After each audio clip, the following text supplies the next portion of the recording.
नमस्कार। आज के इस 5 मिनट वीडियो में हम टेक्निकली देखेंगे कि हल्दी में हो क्या गया है। क्योंकि हल्दी में सबकी उम्मीद थी, इनफैक्ट अपनी भी उम्मीद यही थी कि जिस ढंग से बैलेंस शीट चार्ट दिखा रहा है, प्राइजेस में एक अच्छी खासी तेजी आनी चाहिए थी। नो डाउट मार्केट में न्यूज़ ऐसा था कि ऊपर में 25, 26, 28 भी चल जाए।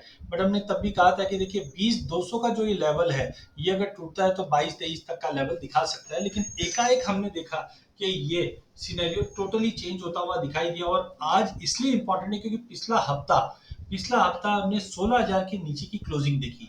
मैंने 1 जुलाई को भी वीडियो बनाया था, तब हमने देखा था कि प्राइजेस ने 15,970 का लो लगाने के बाद मार्केट एक बार उठने की पूरी कोशिश की। और अगले दिन भी हमने देखा था कि लगभग प्राइजेस ने 16,600 तक चले गया था। ये जो ट्रेंड लाइन है, हमें उम्मीद ये थी कि प्राइजेस ये हफ्ते में ये ट्रेंड लाइन को वापस रिकवर कर जाए, क्योंकि इससे पहले भी हमने देखा था करीबन 27 फरवरी को ये ट्रेंड लाइन का लो लगाता है और फिर रिकवर कर जाता है, मतलब तेजी चालू हो जाती है।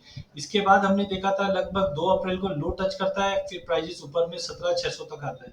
फिर हमने देखा था कि 12 अप्रैल को प्राइजेस ने लगभग 16,000 के आसपास का लो लगाया और फिर एक नया हाई मार्केट में लगते हुए देखा। नया हाई इसलिए बोल रहा हूँ क्योंकि इसके पहले हमने देखा था कि जो प्राइसेस ने हाई लगाया था वो 19,777 का लगाया था।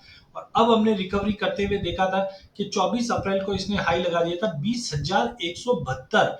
तो हमें उम्मीद थी कि अगर ये क्लोजिंग बेस पे अगर 20,200 मतलब पिछला हाई अगर तोड़ दे तो हम नई तेजी आते हुए देख पाएंगे। यहाँ से रिट्रेस भी हुआ, प्राइसेस ने फिर से लास्ट एक छलांग मारी थी 27 मई को और हाई एग्जैक्टली लगाया था 20,430 का। और वापस क्लोजिंग जो दी थी इसने वो दी थी करीबन 19,840 की। ये डेली चार्ट पे है तो हमने देखा गया ऊपर, लेकिन 20,200 के ऊपर नहीं गया। तो थोड़ा सा ऐसा लग रहा था कि मार्केट हो सकता है, जैसे पहले भी बार बार में हमने देखा कि यहाँ पे एक सपोर्ट लेवल आता है और फिर रिकवरी करता है। तो उम्मीद ये थी कि मार्केट अगर टूट भी जाता है तो ज्यादा बड़ी मंदी नहीं लग रही। नीचे में 18,200 तक का लेवल जो प्रीवियस यहाँ पे सपोर्ट लेवल था यहाँ तक आएगा और रिकवर कर जाएगा। बट इसके विपरीत हमने देखा प्राइसेस ने 18,216 का लो लगाकर रिकवरी तो दिखाई थी, ऊपर में हमने करीबन 18,900 तक का लेवल देखा।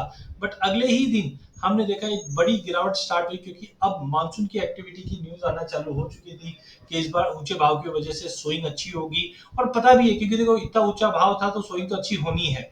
तो वहां से हमने देखा एक बड़ा फॉल आया। लेकिन अगेन ये जो फॉल आया था ये 16,000 पे जाकर रुक गया था। तो अब ये ऐसा लग रहा था कि प्राइस जल्द 16,000 का लेवल ब्रीच नहीं करेगा। फिर से हमने रिकवरी देखी, प्राइस 18,600 का लेवल दिखाया और फिर से गिरावट लेते हुए दिखाई दी। इसी को देखते हुए हमें 1, 2, 3 जुलाई को ऐसा लग रहा था कि प्राइस 16,000 का लेवल ब्रीच नहीं करेगा। और एक बार अगर 16,800 के ऊपर क्लोजिंग आ जाती है तो एक शॉर्ट कवरिंग बन सकती है, जो एटलीस्ट बैर मिनिमम 18,000 से 18,500 के जोन में मिनिमम दिखा सकता है। बट इसके विपरीत हमने शुक्रवार के सेशन में देखा, पहला कि प्राइस 16 के नीचे की क्लोजिंग दे दी। और आज हमने ओपनिंग में ही मार्केट को गैप डाउन ओपनिंग होते हुए देखा, जो लगभग 15,324 का लो लगाने के बाद इस वक्त 15,550 के करीब ट्रेड कर रहा है। आज का दिन इसलिए इंपॉर्टेंट है क्योंकि यहाँ पे 200 मूविंग एवरेज का एक स्ट्रॉन्ग सपोर्ट हुआ करता है। क्योंकि इससे पहले अगर आप देखेंगे तो काफी समय से हम 200 मूविंग एवरेज के ऊपर ही ट्रेड कर रहे थे। बट आज हमने 200 मूविंग एवरेज का लेवल ब्रीच कर चुके हैं। डायरेक्टली अगर सपोर्ट की बात करें तो हमें इमीडिएट सपोर्ट आता है 15,240 का। और आज हमने लगभग 15,320 का लो लगा चुके हैं। लेकिन इसके बाद डायरेक्टली जो सपोर्ट बनेगा वो बनेगा 13 फरवरी का। 13 फरवरी से लेकर 1 फरवरी के बीच में जो सपोर्ट लेवल था वो था करीबन 13,990, मतलब 14,000 से 14,500 का जो रेंज है, इसी रेंज में डायरेक्टली सपोर्ट बनता है। वॉल्यूम पार्टिसिपेशन में एक चीज समझ में आती है कि मार्केट में धीरे धीरे वॉल्यूम पार्टिसिपेशन कमी है एज ऑफ नाउ। साथ में अगर हम मैकडी की बात करें तो मैकडी में यहाँ पे नेगेटिव क्रॉसओवर हुआ था। यहाँ पे थोड़ा सा ऐसा पॉसिबिलिटी लग रही थी कि यहाँ से रिवर्सल हो जाए, बट अभी भी नेगेटिवनेस है। बट अगर पिछले मैं एक 6-8 महीने की भी अगर बात करूं तो हमने देखा बार बार में एमएसीडी नीचे में ये रेंज तक ही जाता है और इस रेंज के बाद मार्केट में कहीं ना कहीं यहाँ पे आप देख सकते हैं कि ये सपोर्ट लेवल ले लेता है। तो इस बार भी हम देख रहे हैं कि ये सपोर्ट लेवल के नीचे जा चुका है, बट अभी तक सिग्नल बाइंग के नहीं बने हैं। तो अंदर से अंटिल यहाँ पे सिग्नल बाइंग के नहीं बनते हैं, हमें लगता है कि प्राइजेस क्लोजिंग बेस पे 16,200 के ऊपर की जब तक क्लोजिंग नहीं आती है, ये लेवल के ऊपर का क्लोजिंग नहीं आता है, 16,200 पकड़ लो, 400 पकड़ लो, मे बी पॉसिबल है सपोर्ट साइड हम ये जोन में एक सपोर्ट मार्केट में बनते हुए देखेंगे। हाँ, मैं ये बोलूंगा नहीं कि यहाँ से आप एग्रेसिवली सेल पोजीशन बना लीजिए, मार्केट टूटेगा ही टूटेगा। देखिए अभी स्विंग जो हुई है वो बढ़कर हुई है, लेकिन अब सेकेंड हाफ जो मानसून का रहेगा वो काफी स्ट्रांग है, तो आगे कैसा रहेगा वो इंपॉर्टेंट है। हाँ, आरएसआई की अगर बात करूं तो आरएसआई अब हम देख रहे हैं कि ये लगभग 30 के नीचे आ चुका है, जिसको हम ओवरसोल्ड जोन में भी बोलते हैं। अभी तक आप देखेंगे तो पिछले साल सितंबर से या और पीछे से अगर मैं जाता भी हूं तो लास्ट हमने अप्रैल में देखा था, जब आरएसआई लगभग 31 का लो लगाने के बाद एक रैली की थी। उसके बाद से आज तक कभी, हाँ यहाँ पे भी जरूर हमने नवंबर में देखा था जब 18,000 के हाई से मार्केट टूटा था, तब मार्केट ने एक 12,000 के सपोर्ट से मार्केट उठा था। तो एज ऑफ नाउ हम बोल सकते हैं कि आरएसआई धीरे धीरे ओवरसोल्ड में पहुंच चुकी है, जो हमें बोलता है कि करंट लेवल से शॉर्ट मत करो। हाँ, नीचे जाती है तो हम समझेंगे कि सपोर्ट वाइज अगर हम देखें तो 15,500 से 15,000 का एक सपोर्ट, 15,200 से 15,000 का सपोर्ट है। बट वर्स्ट इन केस अगर हम पकड़े तो सीधा सपोर्ट जो आता है वो 14,400 का ही आता है। लेकिन आरएसआई 28,50 तक पहुंचने की वजह से मैं सजेस्ट नहीं करूंगा यहाँ पे अपने को शॉर्ट करना चाहिए। नई पोजीशन के लिए वेट ही करेंगे। 16,300 400 के ऊपर की क्लोजिंग नहीं आती है जब तक ट्रेंड साइडवे टू नेगेटिव रहता है। अच्छा, वॉलिटिलिटी कैसी है? तो वॉलिटिलिटी देखिए, पहले मार्केट रेंज था, अब ये नीचे आ चुका है, और वॉलिटिलिटी अगर ये कंटिन्यू 40 के नीचे अगर मेंटेन रहता है तो हम बोलेंगे मार्केट में वॉलिटिलिटी कंटिन्यू। उदाहरण के तौर पे यहाँ पे आप देखिए, जब ये रेंज में आरएसआई ये चॉपीनेस इंडेक्स था तो हमने देखा था मार्केट में एक बड़ा मूवमेंट बना था। सिमिलरली इधर भी आप देखिए, जब मार्केट में ये इंडेक्स 40 के नीचे था तब हमने एक बड़ा मूवमेंट तेजी का देखा था। ऐसा नहीं होता कि चॉपी में अगर वॉलिटिलिटी है तो तेजी होती है। यहाँ पे आप देखिए, ये वॉलिटिलिटी इंडेक्स जैसे नीचे था तो यहाँ पे हमने एक बड़ा फॉल भी आते हुए देखा। तो कुल मिला के वॉलिटिलिटी बता रहा है कि अभी जो हम 2-2% की तेजी मंदी देख रहे हैं ये बिल्कुल इंटैक्ट रहेगा। मतलब इतनी वॉलिटिलिटी तो आप मान के ही चलिए कि मार्केट के अंदर कंटिन्यू बना हुआ दिखेगा। तो थोड़ा सा संभल के ट्रेड करना है। हाँ, चार्ट को बड़ा करके फिर से हम देखते हैं तो हमने अभी तक बातें क्या की है कि यहाँ पे हम न्यू हाई मार्केट में बन रहे थे, और जैसे ही हम 20,200 के ऊपर की क्लोजिंग मिलती तो डेफिनेटली हायर साइड पे हम इसको और बड़ी तेजी देख पाते थे।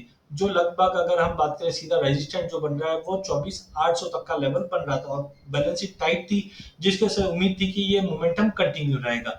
जैसे ही मानसून में हमने लानिनो आते हुए देखा और 1 जून से गिरावट आई, ये गिरावट संभली नहीं, क्योंकि उम्मीद ये थी कि ये जो जोन है 18,500 का, ये जोन मार्केट संभाल लेगा, क्योंकि इससे पहले भी हम देख रहे थे कि मार्केट ने अप्रैल मई में ये अच्छे सपोर्ट से उठा था। लेकिन हमने देखा जैसे ही प्राइजेस 18,500 का लेवल टूटा, स्ट्रेट फॉरवर्ड प्राइजेस 16,300 तक आ गई थी, और अब मार्केट उसको रेजिस्टेंट के जोन पे, इचिमिको क्लाउड यहाँ पे एक्सपांड भी हो चुका है, रेड में भी है। लेट्स सी कितना एक्सपांड, क्योंकि देखिए जनरली हम देखते हैं कि इचिमिको इतना एक्सपांड होगा उसके बाद कॉन्ट्रैक्शन स्टार्ट हो जाता है। यहाँ पे रेड में भी अगर आप देखोगे तो यहाँ पे भी देखिए ये इतना एक्सपांड हुआ और फिर कॉन्ट्रैक्शन में आ गया, जिसका मतलब है प्राइस रिवर्सल आ जाए। तो कुल मिलाकर यहाँ पे अगर हम देखते हैं तो एक सेकेंड, कुल मिलाकर अगर हम बात करें तो यहाँ पे ऐसा दिखाई दे रहा है कि कहीं ना कहीं इचिमिको क्लाउड ओवर एक्सपांशन में आ चुका है। अब देखना है कि रिवर्सल कब आता है और इसकी क्या न्यूज रहेगी। बट टेम्परेरी अगर हम बात करें तो टेम्परेरी जब तक प्राइजेस 16,200 के ऊपर हम डेली वीकली क्लोज नहीं देखते हैं, पॉसिबल है प्राइजेस के अंदर साइडवे टू नेगेटिव मोमेंटम रहेगा। हाँ, दो तीन चीज जो आपको देखने लायक चीजें हैं वो है आरएसआई जो 30 के नीचे आ चुका है, जो दर्शाता है कि मार्केट में एटलीस्ट शॉर्ट पोजीशन नहीं बनानी चाहिए। नीचे में 15,226 का पहला सपोर्ट है, और इसके नीचे भी अगर जाती है तो 14,400 तक का लेवल मिलेगा, नो डाउट। इससे पहले हमने जनवरी में भी देखा था प्राइजेस में जब रैली होने का टूटा था तो हमने यहाँ पे लोअर हाई पैटर्न दिख रहे, तो अभी तक नया लो नहीं लगा है। जो प्रीवियस लो था वैसे अप्रैल में बना था 16,000 का, तो हम देख रहे थे कि 16,000 नहीं टूटे, बट अभी तोड़ा है। तो टेम्पररी आप प्राइजेस में दबाव मान के चलिए। टेक्निकली जो नीचे में सपोर्ट 15,200 से लेकर 14,400 तक का है, लेकिन अगर 16,400 के ऊपर की क्लोजिंग आ जाती तो रिवर्सल रहेगा। तो as of now sit on neutral view. As of now आपको न्यूट्रल व्यू में बैठना है, अनलेस एंड अनटिल कोई नई चेंजेस नहीं आती है तब तक नई पोजीशन नहीं बनानी चाहिए। अगर आपके पास ऑलरेडी कुछ पोजीशन है तो एटलीस्ट थोड़ी पोजीशन लिक्विडेट कर दीजिए।